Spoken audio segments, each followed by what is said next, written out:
On the morning of March 27, 1941, the Mediterranean Sea waited in silence. In a bunker in Sicily, German intelligence officers peered at blurry photographs through magnifying glasses. Their judgment was swift. Only one British battleship remained fit for battle. They believed the Royal Navy was crippled, its power broken. But what they missed in those images would soon decide the fate of 4,000 Italian sailors. Within hours, Admiral Andrew Cunningham would lead his fleet into one of the most decisive encounters of World War II. A single mistake, a single misread silhouette, was about to change history forever. The stage was set in the eastern Mediterranean, where every supply route was a lifeline and every convoy carried the survival of armies. For Germany and Italy, the Mediterranean offered the promise of cutting Britain off from Greece and Egypt. For Britain, it was the line that could not be surrendered. At the heart of this struggle stood Admiral Angelo Iachino aboard the proud battleship Vittorio Veneto, armed with 9 massive 15-inch guns. Across the sea, Cunningham hid his strength behind camouflage nets, dry docks, and clever deception. While Italian commanders prepared for glory, young codebreakers at Bletchley Park had already cracked their signals, handing the British admiral knowledge no commander in history had ever possessed: the precise route, timing, and plan of his enemy. This was not merely a clash of fleets, it was a clash of technology, of deception, and of courage. The Battle of Cape Matapan would reveal who truly commanded the Mediterranean. In the winter of 1941, the Mediterranean was a chessboard of shadows. Every ship that left harbor risked annihilation. Every convoy was a gamble with fate. For Britain, the sea was a fragile lifeline to Greece, Egypt, and beyond. For Italy, it was the stage to prove that its navy, the Regia Marina, could still rise to glory after the humiliation at Taranto. But behind the grand speeches of Mussolini and the stern orders of Berlin, a fragile chain of assumptions was about to snap. The German Luftwaffe had been tasked with monitoring the British fleet at Alexandria. Their reconnaissance flights, carried out at maximum altitude to avoid interception, produced photographs so grainy that a forest of masts became a puzzle of shadows. Oberleutnant Klaus Weber, peering from his Junkers J-88 at 25,000 feet, filed a report with mechanical precision. Only one operational British battleship remained. He could not know that 2 more battleships, HMS Warspite and HMS Barham, were concealed behind breakwaters, draped in camouflage nets that tricked the eye from above. To German analysts in Sicily, the illusion was convincing. To Rome, it was gospel.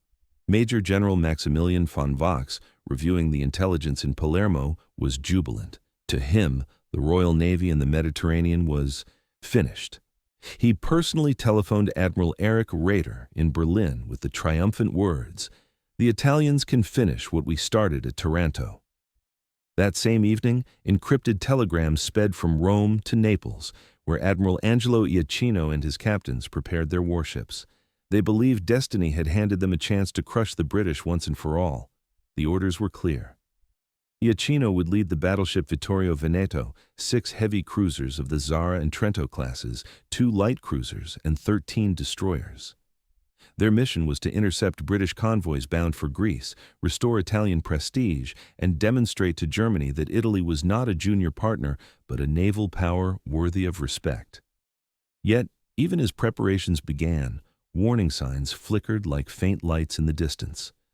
From Rome, the Japanese naval mission observed with quiet unease. Vice Admiral Kichisaburo Nomura and Captain Takashi Naito studied the Italian fleet with professional eyes. Their reports sent back to Tokyo were unsparing. "Italian ships lack radar," Naito wrote. "Night fighting equipment is primitive. Fire control systems remain far behind British standards." In Berlin, such words might have been dismissed as cautious. In Tokyo, they were taken seriously. But in Rome, they were ignored. Mussolini demanded boldness, not caution. And still another set of eyes was watching. In a converted country house at Bletchley Park, 19-year-old Mavis Beatty hunched over sheets of intercepted signals. Alongside veteran codebreaker Dilly Knox, she worked tirelessly to unravel the daily settings of the Italian Navy's Enigma machine. After 3 sleepless nights, a phrase broke the code open. Today, the day -3. By March 25th, the British knew every detail of the Italian plan: routes, rendezvous points, fuel allocations. For Admiral Cunningham, it was as if the enemy's war diary lay open on his desk. This was the great paradox of March 1941. In Naples, Italian officers spoke confidently of honor, of reclaiming the sea. In Palermo, German officers congratulated themselves on flawless reconnaissance. But in Bletchley Park, a 19-year-old woman had already dismantled their ambitions with a pencil and a notepad. Italy was about to sail into battle with courage, but without truth. Fuel shortages added yet another invisible chain around Iachino's neck. Italy had begun the war with 18 million tons of fuel oil. By February 1941, reserves had dropped below 800,000. Every sortie now required personal authorization from Mussolini himself. Operation Gatto, as the Italians named it, was not just a military mission. It was a gamble with resources that could never be replaced. By the last week of March, the pieces were set. Italian sailors polished brass fittings and checked their guns, believing they were about to humiliate a crippled British fleet. German intelligence officers nodded with confidence, their photographs spread across tables like proof of certainty. But across the sea, Cunningham already knew the hour, the place, and even the mistakes his enemy would make. The trap was waiting. All it required was patience. Admiral Sir Andrew Cunningham understood that in war, deception was as powerful as gunfire. While the Italians polished their cruisers and prepared speeches of victory, Cunningham orchestrated a performance that would rival any stage play. In the harbors of Alexandria, the British Mediterranean fleet became both ghost and mirage. The flagship HMS Warspite, scarred from previous engagements, was repositioned behind a floating dry dock. From the air, she looked like a crippled vessel under endless repair. HMS Barham, another Queen Elizabeth-class battleship, dimmed her lights and ordered her crew to minimize visible activity. To German cameras peering down from 20,000 feet, the harbor looked lifeless, a resting place of wounded ships. The reality was far different. Beneath the camouflage nets and shadows, Britain's deadliest weapons were waiting. The crown jewel of this deception was HMS Formidable, a fully operational aircraft carrier newly arrived to replace the damaged HMS Illustrious. She was hidden in a covered basin that Luftwaffe analysts mistook for an empty dock. To Italian planners, the presence of a carrier was impossible. Their intelligence insisted Britain had none left in the Mediterranean. It was an error that would haunt them in the hours to come. Cunningham knew that deception could not end at the waterline. Axis spies lingered in Alexandria's cafes, in the grand halls of the sporting club, and in the embassies of supposed neutral nations. Cunningham played his role with deliberate precision.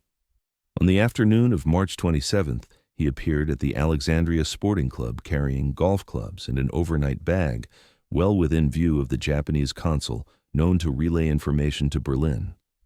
For 2 hours, Cunningham walked the greens, his laughter echoing like a man unconcerned with war. Invitations were even distributed for an official dinner aboard HMS Warspite that evening, a detail certain to reach enemy ears. To German and Italian intelligence, the British admiral seemed complacent, relaxed, far from the bridge of any warship. But while he played his part ashore, preparations at sea told a different story. Deep within the ships, gun crews loaded 15-inch shells, torpedo squadrons prepared their biplanes, and radar operators fine-tuned their Type 279 sets. This radar technology was invisible to German aerial reconnaissance, yet it transformed the battlefield. Italian ships, bound to the limits of human eyesight, perhaps 12 miles on a clear horizon, would soon be fighting opponents who could see twice as far in pitch darkness. Cunningham held not only the element of surprise, but also the power of modern science. The differences between the two fleets could not have been sharper. Italian gunnery depended on manual plotting and optical rangefinders. Their high-velocity shells, though powerful, suffered from wide dispersion. British gunnery tables, mechanical computers refined in years of North Sea combat, allowed precise solutions even at night. Searchlights aboard the British battleships were 24-inch carbon arcs capable of turning night into day across 6,000 yards. British crews had drilled tirelessly in night actions.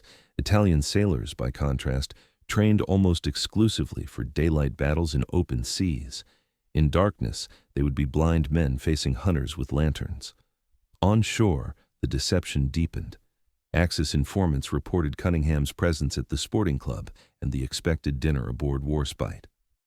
That evening, a radio message was sent to Berlin confirming that the British admiral was enjoying leisure in Alexandria.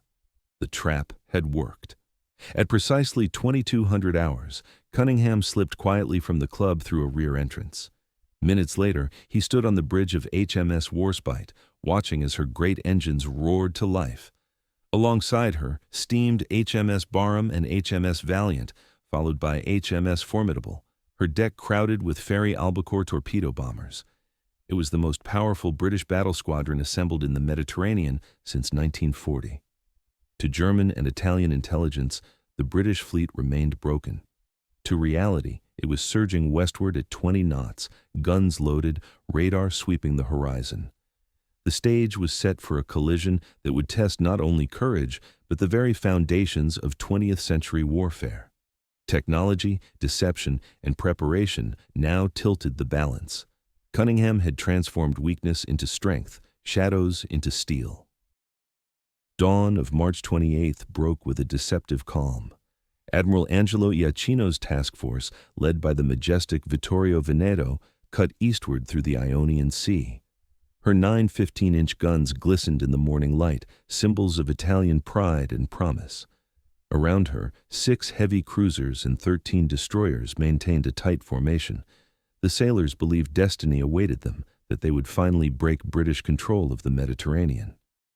Yet in Alexandria, Cunningham was already moving to meet them, his fleet armed not only with steel, but with foreknowledge. At 6:35 hours, a reconnaissance aircraft from Vittorio Veneto spotted British cruisers south of Crete. They belonged to Admiral Henry Pridham Whipple, HMS Ajax, HMS Orion, HMS Gloucester, and the Australian cruiser HMS Perth. To Iachino, it seemed fortune had delivered isolated prey into his grasp.